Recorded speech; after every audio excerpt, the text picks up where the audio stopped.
କଙ୍କଡ଼ାକୁ ଦେଖିଲେ ସମସ୍ତଙ୍କ ମନରେ ଗୋଟେ ଲୋଭ ଶକ୍ତି ଜାଗ୍ରତ ହୁଏ। ସମସ୍ତଙ୍କର ଇଚ୍ଛା ହୁଏ ଯେ କଙ୍କଡ଼ାଟାକୁ ମୁଁ ଘରକୁ ନେଇଯିବି, ତାକୁ ତରକାରୀ କରି ଖାଇବି, ତାକୁ କଷିକିରି ଖାଇବି। ବଜାରରେ ବିଭିନ୍ନ ପ୍ରକାର କଙ୍କଡ଼ା ମିଳେ। ଆପଣ ଦେଖିଦେବେ ଗୋଟେ ନାଲି ରଙ୍ଗର କଙ୍କଡ଼ା ଆସେ, ଆମ ଏପଟେ ରାଣୀ କଙ୍କଡ଼ା କୁହନ୍ତି। ସେ କଙ୍କଡ଼ା ଗୋଟେ ସମୁଦ୍ର କଙ୍କଡ଼ା, ସେ ଏତେ ଟେଷ୍ଟ ନଥାଏ। ଇଏ ସବୁ ହେଲେ ଆମ ନଦୀ କଙ୍କଡ଼ା, ଆମ ବିଲରୁ ପୋଖରୀ ମୂଳରୁ ଏସବୁ କଙ୍କଡ଼ା ବାହାରେ, ଭାରି ଟେଷ୍ଟି। ଆଗ ମାଣ୍ଡୁଅ କଙ୍କଡ଼ା କୁହନ୍ତି। ଆଉ ଇଏ କଙ୍କଡ଼ା ଆପଣଙ୍କ ଅଞ୍ଚଳରେ କେତେ ଟଙ୍କାରେ ବିକ୍ରି ହେଉଛି ଆପଣ ଦୟାକରି କମେଣ୍ଟରେ ଲେଖିବେ। ମୁଁ ଆକୁ 150 ଟଙ୍କା କିଲୋରେ ଆଣିଛି, ମାତ୍ର 150 ଟଙ୍କା। ଦେଖନ୍ତୁ କେତେ ସୁନ୍ଦର ଦେଖାଯାଉଛି, ଭାରି ଟେଷ୍ଟି। ଆଉ ବିଭିନ୍ନ ପ୍ରକାର କଙ୍କଡ଼ା ଅଛନ୍ତି। ଏସବୁ କଙ୍କଡ଼ା ଗୁଡ଼ିକ ବି ବହୁତ ବଢ଼ିଆ। ଆଉ ଗୋଟେ କଙ୍କଡ଼ା ମୁଁ ଆପଣଙ୍କୁ ଦେଖେଇବି। ଏ ଦେଖନ୍ତୁ ଏ କଙ୍କଡ଼ା ଦାମ ଶୁଣିଲେ ଆପଣ ଆଶ୍ଚର୍ଯ୍ୟ ହୋଇଯିବେ। ଏ କଙ୍କଡ଼ା ଦାମ ହେଲା 3000 ଟଙ୍କା କିଲୋ। ଏଟା ବାହାରକୁ ସପ୍ଲାଏ ଯାଏ। ଦେଖନ୍ତୁ ଇଟବଲା କଙ୍କଡ଼ା, ଭାରି ଟେଷ୍ଟି, 3000 ଟଙ୍କା ଦାମ। ଆମେ ଆଜି ଏବେ କଙ୍କଡ଼ାକୁ ସଫା କରିବା। ଦେଖନ୍ତୁ କଙ୍କଡ଼ାକୁ ମୁଁ ଗୋଟେ ଜାଗାରେ ରଖିଦେଇଛି। କଙ୍କଡ଼ାକୁ କେମିତି ସଫା କରିବା ଆପଣ ଟିକେ ପ୍ରୋସେସଟା ଦେଖନ୍ତୁ। କଙ୍କଡ଼ାଟାକୁ ସଫା କରିକି ଖାଇଲେ ତାହେଲେ ବହୁତ ବଢ଼ିଆ ଲାଗିବ, କିନ୍ତୁ ଆପଣ ଯଦି ତାକୁ ସିଝେଇ ଦେବେ ତା ଟେଷ୍ଟ ନଷ୍ଟ ହୋଇଯିବ। ଆପଣ ଦେଖନ୍ତୁ କଙ୍କଡ଼ାଟାକୁ କେଉଁ ପୋଜିସନରେ ଧରିବା, କେମିତି ତାକୁ ସଫା କରିବା, ଯାହାଦ୍ୱାରା ଆମକୁ ଇଜି ହେବ। ଦେଖନ୍ତୁ କଙ୍କଡ଼ାଟାକୁ ଆଗେ ପ୍ରଥମେ କଙ୍କଡ଼ା ଯେତେବେଳେ ବାହାରିଥାଏ ଆମର ପୋଖରୀ ବା ଗଡ଼ିଆରୁ, ତାକୁ କ'ଣ କରୁଛନ୍ତି ବେପାରୀମାନେ, ତାକୁ ଗୋଟେ ପ୍ଲାଷ୍ଟିକ ସୂତାରେ ବାନ୍ଧି ଦେଇଥାନ୍ତି। ଦେଖନ୍ତୁ ଆଗେ ଫାଷ୍ଟ ଆମେ ତା ଗୋଡ଼ ଗୁଡ଼ିକୁ ଭାଙ୍ଗିଦେବା।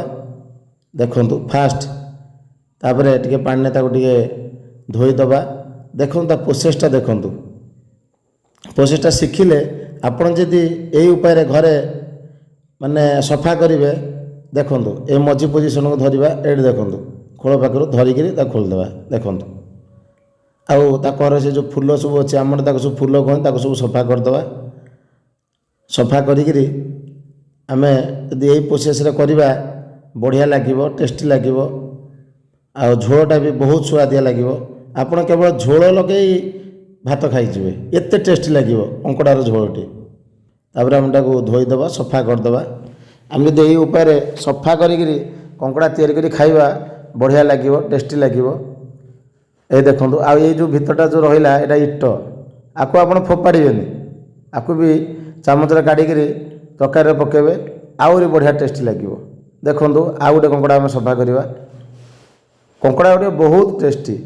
ଏ ଆମ ଓଡ଼ିଶାର କଙ୍କଡ଼ା, ଭାରି ଟେଷ୍ଟି କଙ୍କଡ଼ା। ଆଉ ଯେତେ ଲୋକ ବିଦେଶରୁ ବି ଆସନ୍ତି ଆମ ଓଡ଼ିଶାର କଙ୍କଡ଼ା ତରକାରୀ ଖାଇକିରି ସବୁବେଳେ କୁହନ୍ତି ଓଡ଼ିଶାର ଖାଦ୍ୟ, ଓଡ଼ିଆଙ୍କର ଖାଦ୍ୟ ବହୁତ ଟେଷ୍ଟି। ଦେଖନ୍ତୁ ଏଇ ଟାଇପ୍ର ଦେଖନ୍ତୁ କଙ୍କଡ଼ାକୁ ଆମେ ପୁଣି ସଫା କରିଦେବା। ଏ ଫୁଲ ସବୁ ସଫା କରିଦେବା। ଦେଖନ୍ତୁ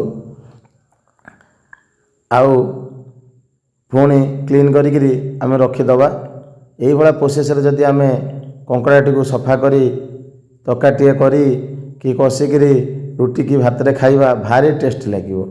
ଆପଣ ଥରେ ଏଇଭଳିଆ କରନ୍ତୁ ତ, ଦେଖିବେ କେତେ ସୁନ୍ଦର ଲାଗିବ। ଆପଣ ଯେଉଁ କଙ୍କଡ଼ାଟା ଠିକରେ ସଫା କରିପାରୁନାହାନ୍ତି ସେଥିପାଇଁ ଟେଷ୍ଟ କମିଯାଉଛି। ଦେଖନ୍ତୁ ଏବେ ସବୁ ଇଟ, କଙ୍କଡ଼ାର ଗୋଡ଼ ଆଉ କଙ୍କଡ଼ା ମୁଁ ଆକୁ ସବୁ ରଖିଦେଇଛି। ଆକୁ ଆରାମସେ ତରକାରୀ କରିପାରିବେ, ତାକୁ ଟିକେ କଷି ପାରିବେ, ରୁଟି ହେଉ ଭାତରେ ହେଉ ଖାଇପାରିବେ, ବଢ଼ିଆ ଲାଗିବ, ଟେଷ୍ଟି ଲାଗିବ। ଜୟ ଜଗନ୍ନାଥ।